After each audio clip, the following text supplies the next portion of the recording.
Welcome to the Grappling With podcast, solo episode, I think number 2. So I decided to retire Chris and I murdered him. I literally destroyed his body and he can't get out of bed. So he couldn't do the podcast this go around. So I figure we're still going to get something out. And it's just going to be solo. It's just me kind of going off the top of the dome and there ain't much there. So bear with me. We'll see how it goes.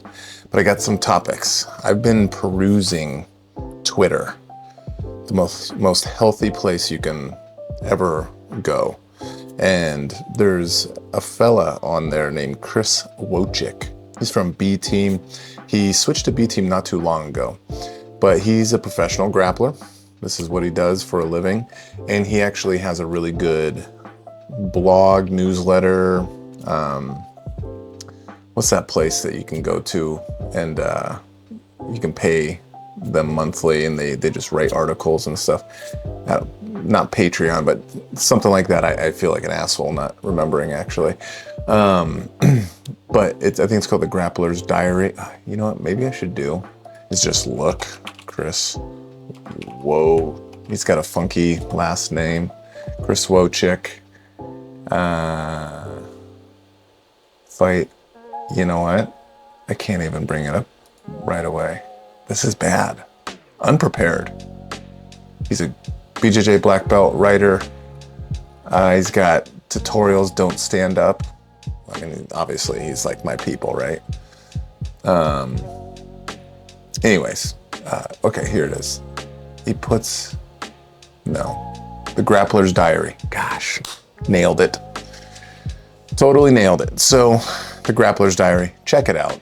I got some of these topics from him, even some of the answers, and I'm just going to kind of expand on them with my 2 cents from being a black belt myself. So I'm going to just kick it off right away with plateaus.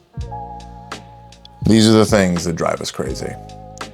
Whether you're a competitor, whether you're a coach, whether you're a hobbyist, which we don't really like that term, but it is what it is. Whether you're just someone that's serious about growing, but you still just run into plateaus. We all do it. It happens to all of us. So how can we avoid them? And how do they actually happen, right? So one of the things, in my opinion, that happens with plateaus, and Chris brought this up in his writings as well, was lack of patience. Your lack of patience will cause a plateau, okay? Because when you're trying to obtain a new skill or a new move or something of that sort, we're borderline retarded nowadays, right? So we have instant gratification is constantly something we battle with. And maybe you are a blue belt, a purple belt, a brown belt, right? Even black belts deal with this. And that's, they start to try something new. Their expectation is too high. Because if you're a blue belt or a purple belt, I really noticed this a lot at purple belt, was because you consider yourself decent at jiu-jitsu, which you're advanced. I think purple belt's an advanced belt. That if you try something, you should be able to do it fairly quickly, right? Well, no. There's stuff that even as a black belt that when I try it, for example, Olivia, she's in super study mode right now, where she is really just absorbing a ton of content, specific content. She's very zeroed in on what she's doing. And then she brings it to me and then we kind of workshop it or she drills on me and then I'll try something and I can't even do it. And it'll frustrate me to no end. So, because my expectation is if I am at my skill level and knowledge level, if I can't do it right away, then I either think it doesn't work or I just get frustrated. I'm like, yeah, it's not gonna, nope, not for me. I don't got long legs or something like that. I'll make up some sort of excuse. Which leads me into the second point, and that's As an instructor, I will say this right now for everyone to hear, that it doesn't work for me comment, I'll go find my cat right now and punch him right in the face. It drives me absolutely nuts. Marley, get in here. It kills me when you hear someone, especially if you got any tinge to that belt, you got a little bit of that pigment, a little bit of that blue, a little bit of that purple, a little bit of that brown. I've heard brown belts, I've heard black belts say this, and it drives me up the wall. It doesn't work for me. When you try a new technique that your instructor's showing you or another instructor or whatever, and you try it 2 times, 3 times, 4, and you're just like, I don't think this one's for me. You're gonna cause me to shoot. Okay, I want to get censored on YouTube or banned or whatever happens when that you say crazy stuff. But you know what I'm saying? It drives me nuts. Don't fall into that mentality of it just doesn't work for me. Just because it's hard in the beginning does not mean it doesn't work for you. Doesn't mean your limbs aren't gonna, like, for example, this is the easiest one, triangles. I did this. I wrote off triangles probably until brown belt. Probably, maybe black belt, honestly. I even get ridiculed about from our Fofoka group, because when I teach triangle entries, I love capturing them. What I call it the dirty triangle, and I think I stole that from somewhere, but it's where you just cross your ankles and you're not actually trying to latch and finish a triangle. Bam! Oh, you didn't think that was coming, did you? So I show just locking the ankles and then attacking other submissions from there, attacking an arm, shoulder, wrist lock, something of that sort. So I got called out. I got called out from one of the Fofoka group, and they said, every time you show triangle entries, you never show how to finish a triangle. Now, we do warm up with triangles sometimes in my class, the finishing techniques, but he was right. I never actually go over, once we've captured the triangle, this is how we finish it. So of course, because I love peer pressure and I have done drugs before because of peer pressure, I am now showing how to finish a triangle this week from an entry from double spider lasso. So just peer pressure me and I'll do anything, basically, is what I'm saying. But also, don't fall into that mentality. That hindered me. I can do triangles just fine. I'm short. I'm kind of stocky-ish. At least my legs are made for a 240-pound human being. So I thought that triangles just don't work. Well, once I actually put some effort into them, you can make them work. And actually, if I get someone in a triangle, it's pretty bad because I got these short, fat, little stubby legs. So if I happen to get the lock, is game over for the most part.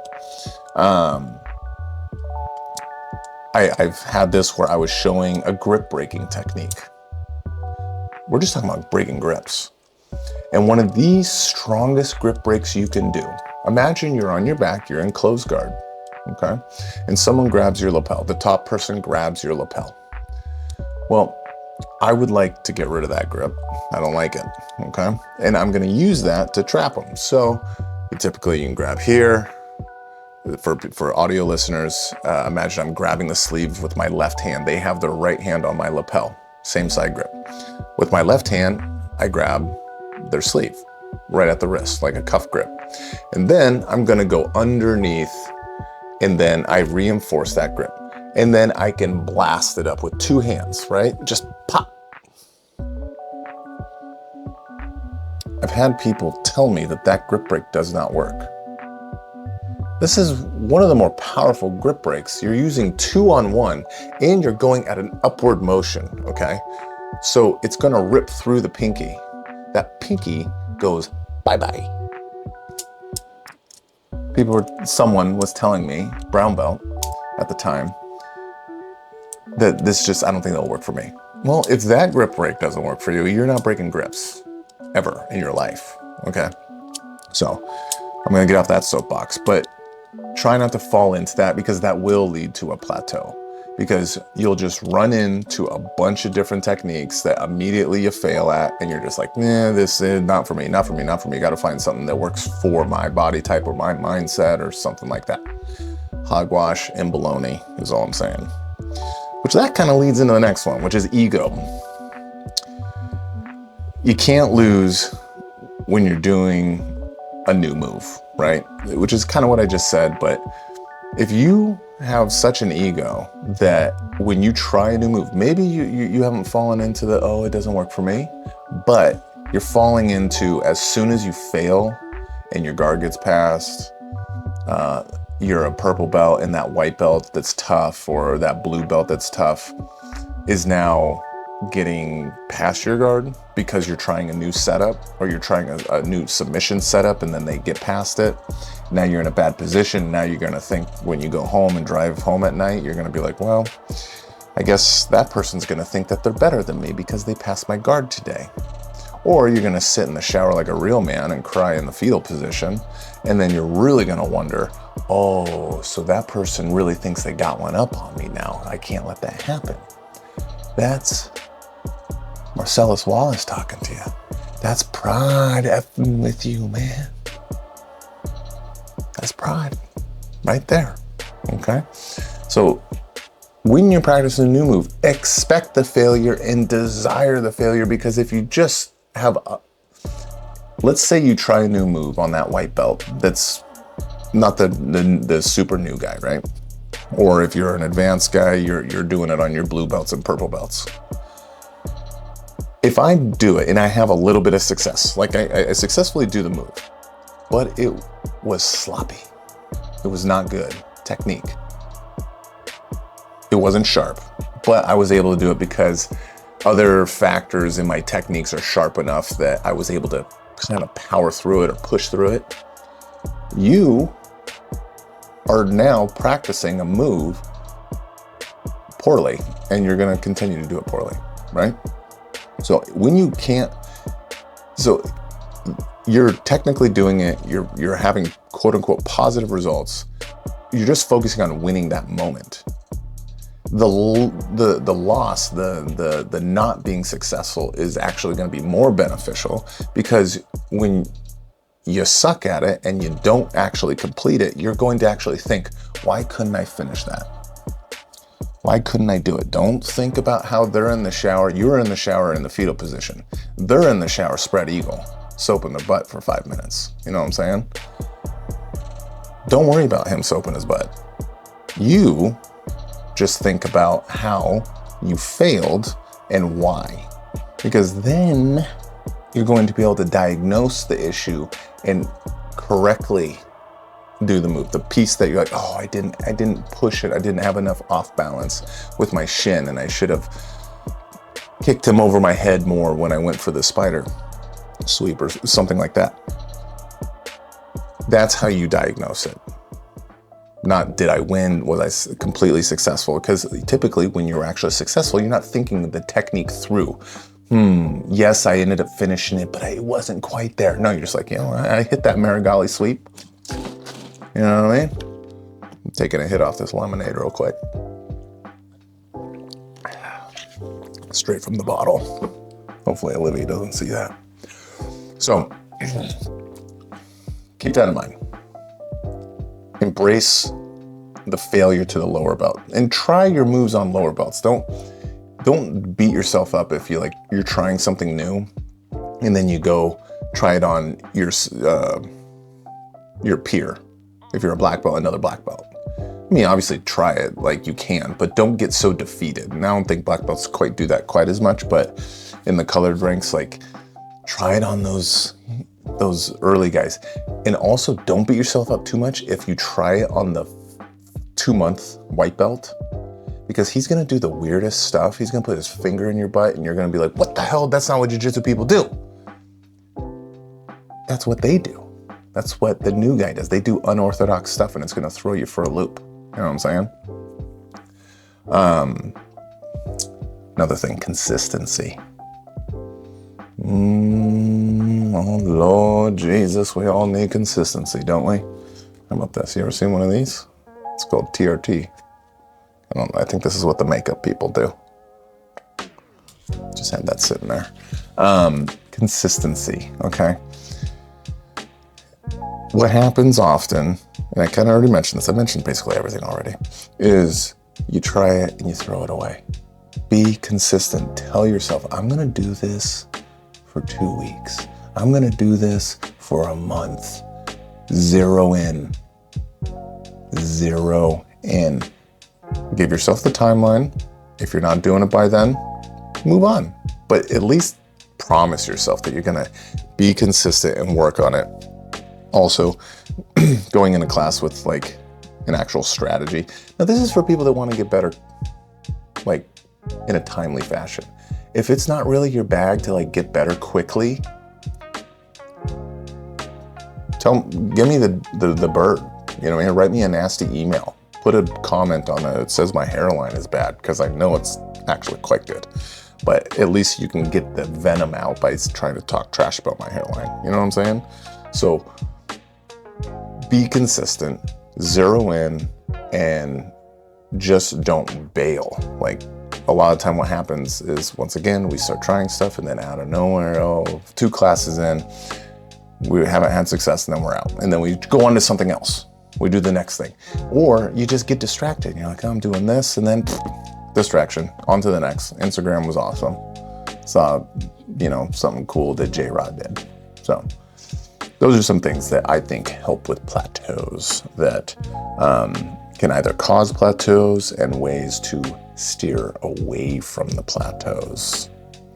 So now you're probably wondering, well, what else is he going to talk about? Because he's already sweating, which I am a little bit, and it's a little embarrassing. But we're going to talk about how to have a little bit more fun in your training or in jiu-jitsu in general, okay? So once again, I took this concept from one of Chris Wojick's, the Grappler's Diary posts.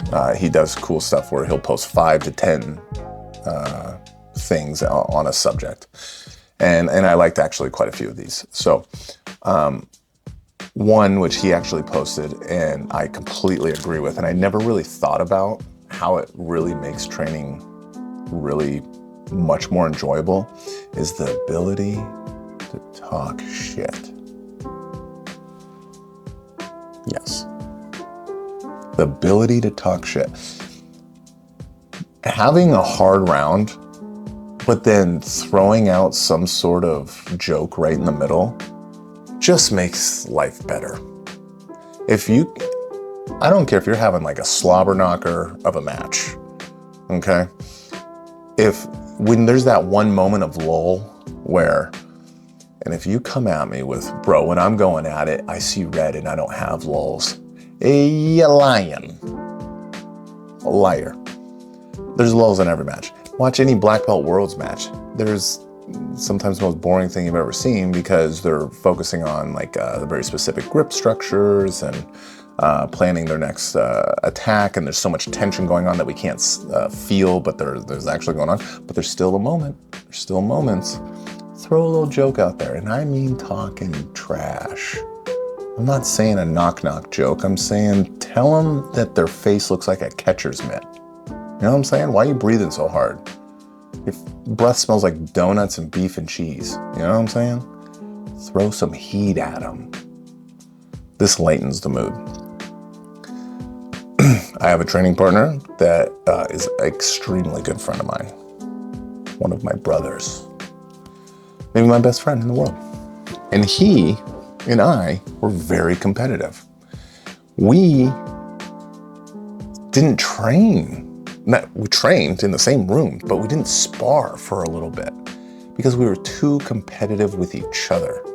We got out of the mindset we're trying to make each other better because we're the same weight. We're the same size. We're like made for each other. And it hurt. I know it hurt my development. And I assume it hurt his because when you find someone that's a similar weight as you, we're the same age as well, that when you're trying to get better, and we're the same belt level, kind of, not really, but it's the same color, I should say. When you have that good training partner, you want to maintain it. So when you are neglecting it because of something like this, like being competitive with each other, you are absolutely hurting yourself and your training partner. And we had to address it. We got naked and we just looked at each other in the sauna for 15 minutes. And we had to put our hands on each other's shoulders. And this is what the visual that he had was this. I had my shirt off, but see my hands, 15 minutes. You know what happened? We're good. We don't do it no more. And we had a serious conversation about it. So after we talk about it, we roll hard. We get each other ready for tournaments, and it's awesome. And we can still be competitive. We can still get after it harder than anybody else. And but we can make jokes in the middle of the round, and it doesn't deter from anything. We're keeping track of score and everything. It will help. It will actually lighten things up. And maybe you're not having those hard training sessions, just making jokes. And I get it. If you're not like super close with the person, that's probably gonna be weird and maybe not the right place. But as you get to know your training partners, have some levity in your roles. It will lighten stuff up. I know it helped Olivia as well. Also do cool stuff. This is what Chris said, do cool stuff, and I totally agree. Instagram and YouTube Jiu-Jitsu gets pooped on all the time. And I agree, it can be abused. But if you see something, try it. Go for it. Do it. Like, that will actually keep things fresh. Maybe it's not even something that, like I was saying earlier, like, okay, I'm going to work on this. I'm going to get good at bearing bone into the butt. I'm not saying you have to do that. I'm just saying, throw some stuff out there. Once again, that goes back to the ego thing. That little guy up there. Be willing to throw some ninja stuff out there. So then, yeah, you might get passed, but whatever. You're working on your defense then. It's fun. It's good. It's part of jiu-jitsu. A big one, roll with new people. I'm a Bible thumper myself. So if I go, when other churchgoers here, they're going to know this. When you go to church, there's people that sit in the same spot every single time. And if someone else sits there, it's about to be World War VII right there. Jesus coming back and he gonna kill that guy first because he's sitting in my spot. Legit, happens all the time. We do the same thing with our training partners, where there's memes about it, right? Someone drilling with your normal drilling partner, and then you just there's Cat Williams kicking them out or something like that. I'm not talking about drilling necessarily, I'm talking about sparring. Don't just get in the groove of sparring with the same 5, 4, 3 people. Change it up a little bit. Keep things fresh. Have your core people, for sure, you gotta have them. But keep things fresh. Roll with new people. Leads me into another one. And this is gonna be tough for the antisocial people. Cross-train. Now, some people, it's not their thing. Chris, he has never cross-trained. He's not really big on the idea of it. For more reasons, he doesn't want to get hurt. His big thing is, he goes into a gym, if you're, especially, honestly, any belt. I was going to say if you're a purple belt and up, but honestly, if you go as a blue belt, if you go as a white belt with some stripes or something like that, you're going to feel like the nerves are there. You're going to be like, oh, these people are going to have to prove something. They're going to try to prove something, which they will a little bit. I mean, that's just natural. It basically happens everywhere. People try to prove that their gym is legit, it's tough, and they got good technical people. And just like you're going to try to prove that the patch on your back means something. So you're a blue belt rolling in and you got whatever gym on your back, and you're going to be like, oh, the nerves are going. Are they going to think I suck? Am I a shitty blue belt? They're going to be like, oh, this guy doesn't even deserve it. All this weird crap's going through your head. It's all noise. Drop all that crap and just cross train. Keeping stuff fresh like that, using those little bits of nerves and jitters as actual enjoyment and energy will change your journey, your jiu-jitsu walk, if you will. It will be more enjoyable. And then you just get in the community. I love going to tournaments now. Since I cross train a lot, I see people from all these gyms that I've trained with and stuff like that. I am the prostitute of Washington. It is what it is. But it's kind of fun, like when you go to these things and you recognize people, you know people and stuff like that. It's pretty enjoyable. Then you have tap a little earlier. This was something Chris brought up, was tap early and often. I agree. Tapping a little earlier is just how I'm saying it. But it's just to stay healthy, stay on the mats. Now, it was brought to my attention that there's a bunch of people in my gym that think I'm a spaz. I had never heard this before, but I've been labeled a spaz. So I think they're wrong, and I think they're buttholes. But there is a group of people that consider me to be a spaz. Now, and these are the people that are probably listening right now that are like, oh, you take your own medicine, tap early. Thing is, if I could defend myself for a second, is I don't get hurt from submissions very often. I did have a gorilla rip on my ankle like an absolute animal. And people are like, well, you should have tapped when he grabbed your ankle. Well, how about I didn't think he was going to rip it off and tore a ligament in my foot. Other than that, I haven't really been injured in a submission. So trying to call me spazzy in a sub is kind of bullshit. Just saying, off that soapbox. But if you tap early, that means you will, like if you're one of these people that goes to end range constantly and you're not experienced in that area, you have the ability to actually get injured with these submissions, like a Kimura or something like that. If someone gets me in a Kimura, as soon as they break that grip, I'm tapping. It's done, okay? Arm bars, I have pretty good feeling on where my end range is and where I'm safe. So typically when someone gets me at extension here, I feel safe because I'm doing the whole thumb game, right? Well, it's because I've been there so much, okay? So I've lived that life and death so many times that I really know where I'm at. And then a big key is have the verbal tap ready. The verbal tap is the key to success. So often people forget about just yelling tap because maybe they're embarrassed or something like that. We make jokes about it, about verbal taps. I mean, I do at least in my classes. I try to get people to verbal tap because it just gives it a little extra sweetness when you get that little tap. Just feels good. Feels horrible when you do it though. So try tapping a little earlier. Now this one's different. Never thought of this one. Took it from Chris. I'm gonna say it a little differently though. If you look good, you're gonna feel good, and you're gonna train good.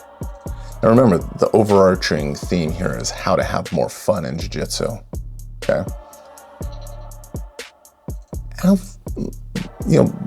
Buy a new gi. If you got that rash guard that maybe makes the pipes look a little bit bigger, look at that thing. It doesn't really look very good. Come on, something? This lighting sucks. Anyways, if you got a good, like a rash guard you feel good on, some shorts, a nice gi or something like that, you buy a fancy affliction belt, you're gonna feel good. You like it. You're gonna look good. You're gonna feel better and train good. I'm not saying if you're a white belt, go buy a show you roll. Maybe hold off on that purchase, okay? Maybe hold off on that purchase. Get that blue belt, then you can put BJJ in your name, and then you can buy your show you roll, your AP. Until then, rely on gifts for that purchase. I'm joking, but like I'm also kind of serious. With that, I'm gonna do a match study. I did this last time at the solo episode. So if you are an audio listener, I don't know if this is gonna be entertaining to listen to me break down a match, but if you're on YouTube, we're gonna break down a match I lost at Master Worlds. This is how I got eliminated in the semifinals. We're gonna do it. Other than that, like, subscribe, comment if you think any things are good, if I missed anything, if I'm retarded. That's it. Okay, here we go. We're gonna do the match study on my semifinals match at Master Worlds 2022 at Brown Belt, Master 2, middleweight. So I lost this match by an advantage, and I haven't watched it in quite a while, so we'll kind of go over some of the techniques that I did, that the guy did, what I was thinking, what I was feeling, and ultimately why I ended up losing. So here we go. This is like a sound marker, and go. And we can just start right off the bat here. So as you can see, now in this scenario, what I wanted to do, I was practicing my judo quite a bit, and I wanted to do a lot of ashiwaza, a lot of foot sweeps in this. So you're gonna see I am standing quite straight up rather than bent at the hip, because I just have more of a judo style. And then we're gonna jockey for our first grips. And he pulls right away. He had a nice, good, clean pull, and he's pulling right into almost like a De La Hiva. Yep, I squat down to try to defend that De La Hiva. I also try to get this lapel grip here. You can see with my left hand, I'm trying to keep a knee and elbow connection. I don't want him to get in. He has long legs, this guy did. Lesama, he had a really good De La Hiva. And I didn't want him to get into like a De La X kind of scenario. So he gets into De La X, which was not what I wanted. He's jockeying for a lapel grip. He just kind of techs up and ends up sweeping me straight away. So let's look at that again real quick. So he gets into basically a reverse De La Hiva with an X guard, right? So it's hard to see right here, but he has the De La Hiva going all the way around to my hip, and then his left foot is crossing underneath and almost cupping my butt cheek / upper hamstring. And what's gonna happen is he's going to get a pants grip with his right hand, and then it's gonna make it super easy for him to just technical lift. And right here, he gets his grip, or he has the lapel maybe, and he just stands right up. Looks like he had the lapel instead. Yeah, he's trying to do kind of like a hip switch. I throw in my knee shield. I really like butterfly half. What I'm doing here is, you see with my left grip, I'm going really deep on the collar. I really like butterfly half with a deep cross collar grip, because what I can do is, it's a really good off balance. It's a good frame, but also if I can knock him to my right and he posts with his left hand right here, then I can snap him back. I can judo chop his neck, snap him back into a really good cross collar choke. So that's kind of what I'm doing here. I'm also playing with the lapel. He feels pretty strong. He's really athletic. He's really moving me around. So I'm like, okay, I got to slow him down, go straight into my lapel series. So I really like squid guard, but in this kind of scenario, I'm just trying to lock him up because he's getting my hips in the air. He's trying to show my butt crack to my wife just to kind of tease her a little bit. And it's not really working because I got a good pair of shorts on. So in this kind of odd position, this kind of displays a little bit of like when Chris talks about my flexibility, I'm super comfortable here. I'm getting completely smushed, but I'm really, really comfortable in these kind of positions. And this is kind of where I usually set up a grip when you're not really expecting it. And then as soon as you disengage, I have quality grips and I can end up sweeping or something like that. So he's kind of confused at the moment, like, what the heck do I do here? Because I have a lapel wrapped around his thigh. I'm not really in a lapel guard per se. I'm really in a pretty bad position. But with my flexibility and with that lapel grip wrapped around his leg, I feel pretty comfortable. He's not going to be able to actually finish a pass. He's going to maybe get close, but I feel like I'm going to actually keep him squared up to me. Where he's just kind of trying to figure out how to unravel that leg. A lot of people try to sprawl out of this. Now, boom. Once I get into my X guard here, I feel really, really good. I have his leg tied up with a lapel. I have a full X guard with a hook behind the knee. As you can see, I'm going to trap his ankle because once I have that, it's effectively a double pants grip, right? Instead of double pants, I have a lapel wrapped and a pants grip. So you can see he does okay, look at that. When someone has a lapel wrapped around your leg like that, a high step is often one of the best things you can do. And we'll see how he gets right out of it. And something for lapel players, or if you're going against a lapel player, something to keep an eye on here is watch his right leg. Here he goes. He's going to start to stand up. And he's going to high step immediately. So he feels that off balance. He knows he's really stuck, right? His right foot was planted. He tried high stepping with the left leg, couldn't do it. So then he goes right leg. And right there. Perfect. Ballet toes, high step. Bring your knee straight up and then come down. Now look, this lapel grip that I have is poo-poo. It's doing absolutely nothing. For it to do something, I need to put my foot in this lapel. But this is bad news bears for me. Fortunately, I have an ankle grip and I have really good pummel ability, so I'm able to square back up to him. I still have this lapel, and this is where things got a little nasty. So, went a little bit too far. He goes, and then once again, remember how I said that's a dead grip? Until I have my foot wrapped or it's wrapped around his leg or head or something, it's a dead grip. I can do nothing with it. It's just limp. It's a limp noodle. And you're going to see that right here. He's going to go into almost like an X guard, or an X pass. He has a pants grip. He gets a lapel on me, and then he just punches. Boom, right there. This is effectively me getting past.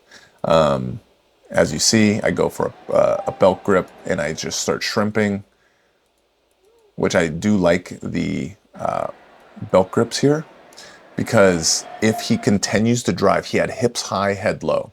If he continues to drive, I can take that belt and I can barrel roll over.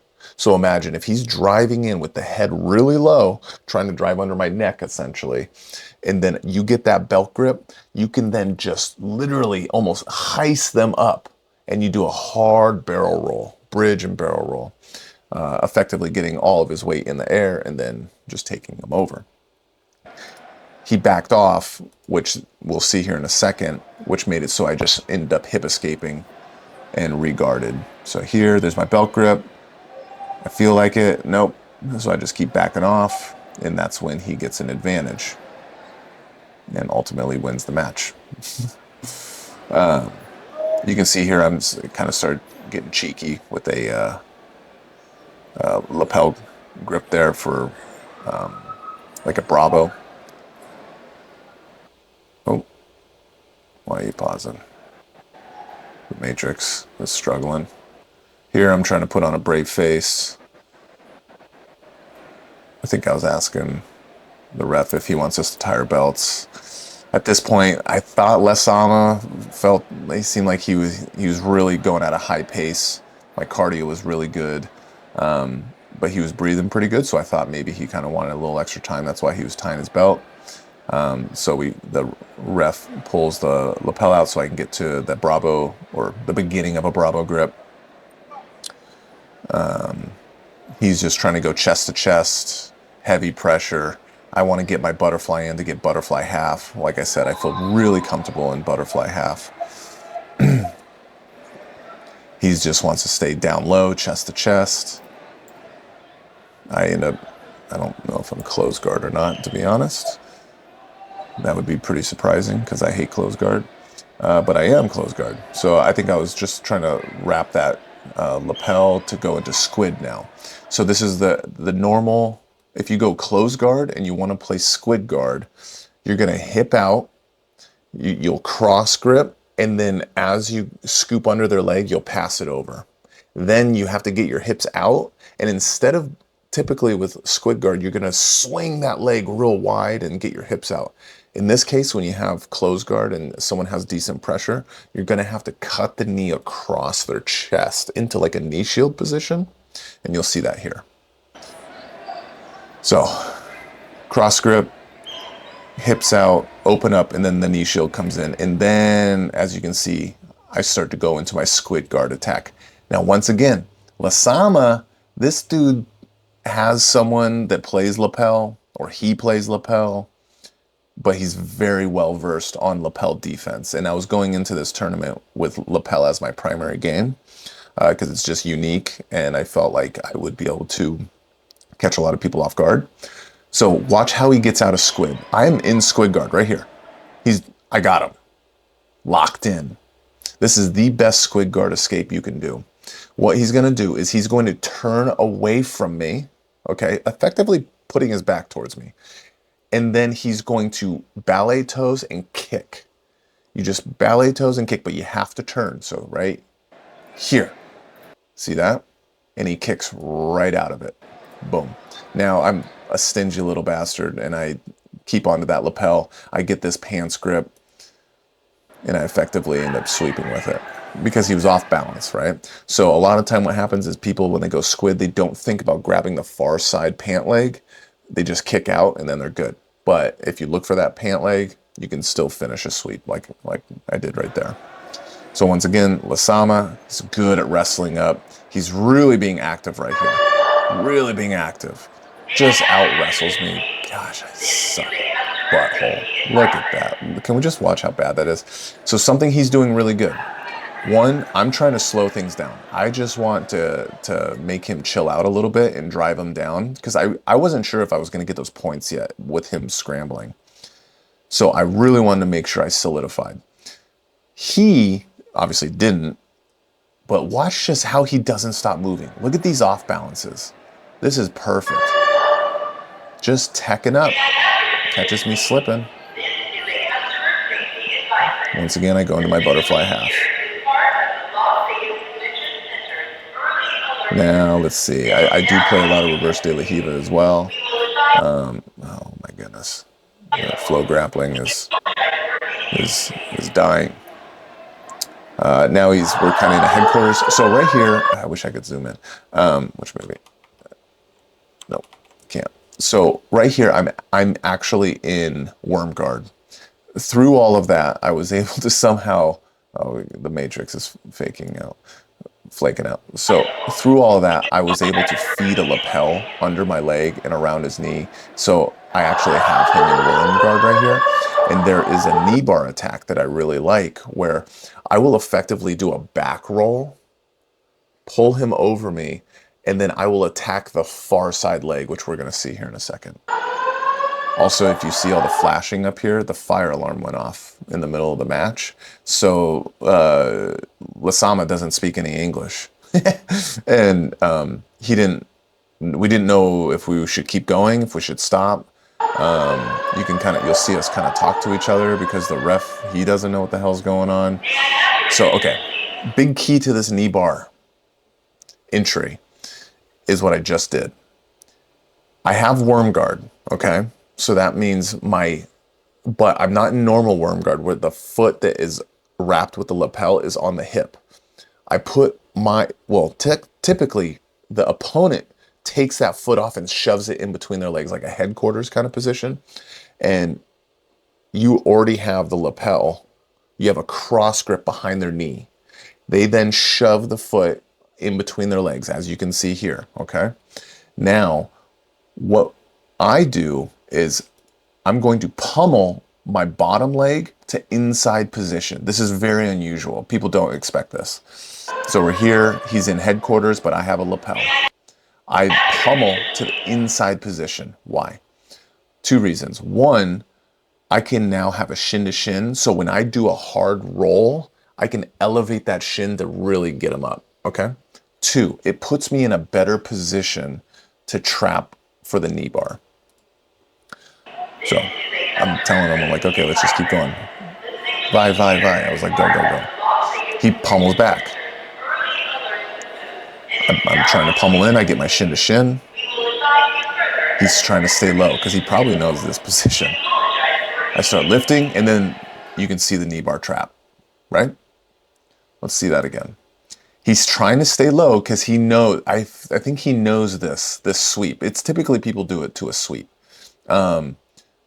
Gannon Lang, I think his name is. He was at Legion. He got his black belt from Keenan Cornelius. It's like the beginning of an Anubis guard, I believe is what he calls it. It's not complete Anubis, but it's in his series. So it's really hard to stop though. You see how I teched up a little bit to a knee? I can then really hard roll. And if you see how hard you can literally wrap and get that ankle underneath the armpit for the knee bar.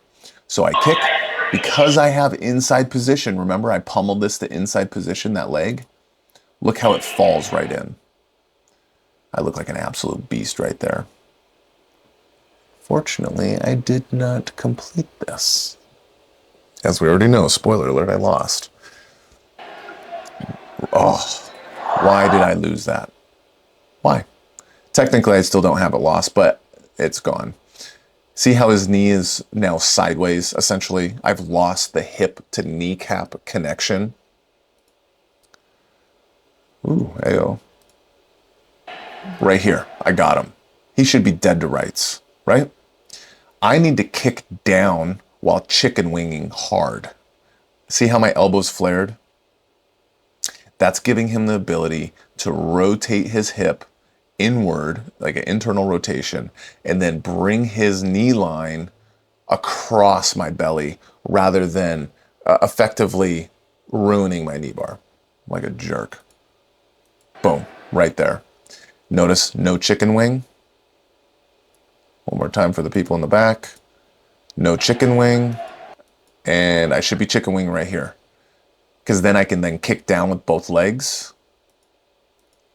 Instead, he brings the knee line out. I try to get it back, and now I'm trying a lateral knee bar here. Looks like I'm wincing pretty hard. I thought I was going to get an advantage on this, personally. Now we're effectively in inside Senkaku, which this is, to me, this was interesting. Did I get Brazilian? You tell me. So this is a reap. I let it go. I mean, it happens kind of quick, so we'll play it in like full time, right? So we're here, boom. I realize it's a reap, so then I end up letting go. I go for the far side leg. So he's on his knees, okay? I go far side leg.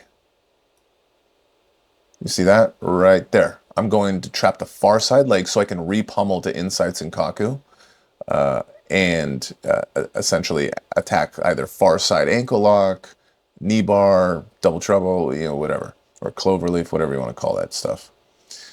The ref pauses us. He's on his knees. His foot is not trapped.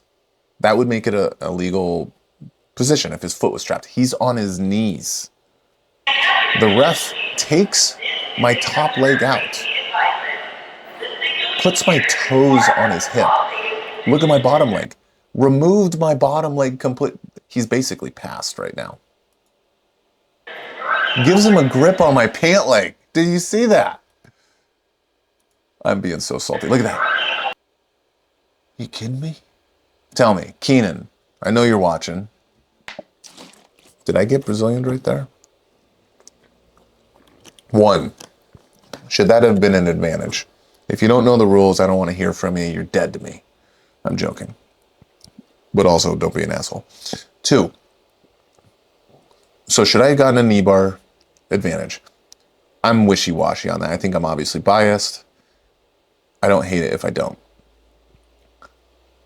But that reset was BS. He just paused us, took both my legs out, and then lets the guys start going ham on my face. So he's in a deep passing position. I fortunately get my bottom leg back in there. I try a little cheeky shotgun armbar there for a second. Now we see that there's only 45 seconds left. He's up by 2 points and an advantage. He has 4 points. I have 2 points. He has 1 advantage. He's kind of just sitting here. I have a kind of a knee shield thing. I end up getting a nice little knockover sweep to come up on top. Right here. Bam. Why was I able to do that? Because I have kind of like a knee shield kind of deal-ish.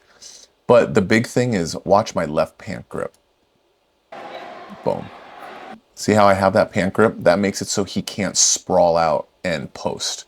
So when you're getting compressed like that, remember how I was talking about earlier, how I'm kind of sneaky with those grips, right? When I'm getting compressed, that's exactly what I mean right here. When you're getting smushed, think about pants grips.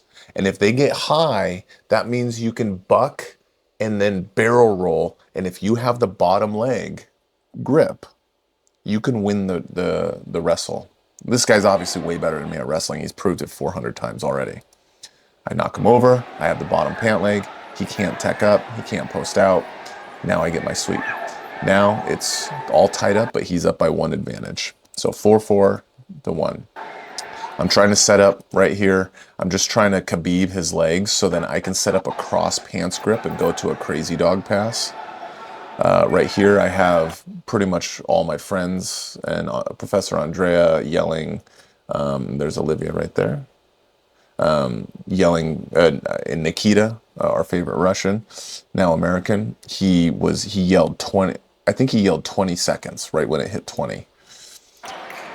So then I counted in my head about 5 seconds, and then I was going to just rip for 15. So here I got my cross pants, and I'm trying to just go. The yellow paint was so freaking slick. And I'm trying. He sucked me back into this point, which really sucked, because then he had really good connection. Yeah. And then I lose. Just like that. We said Bohada to each other. I could see he was pretty tired after that. He told me it was a good match and we had a good time. I tried speaking some Portuguese to him, I think, right here, maybe for a second. Yeah. All in all, yeah, right there. I was yeah, see, I don't even know what he's saying. He was speaking like Portuguese, but it was like, I do not know. Super nice guy. We follow each other on Instagram now. So that's that match. That's how I lost. And tell me what you think. If you think that was an advantage, if you think that was a bad reset. Any questions? Lapel stuff. That's kind of, I wouldn't say my go-to game, but it's something that I always have in the back pocket. So if you got questions about lapel stuff, I'd be happy to answer. Other than that, like, subscribe. See you next time.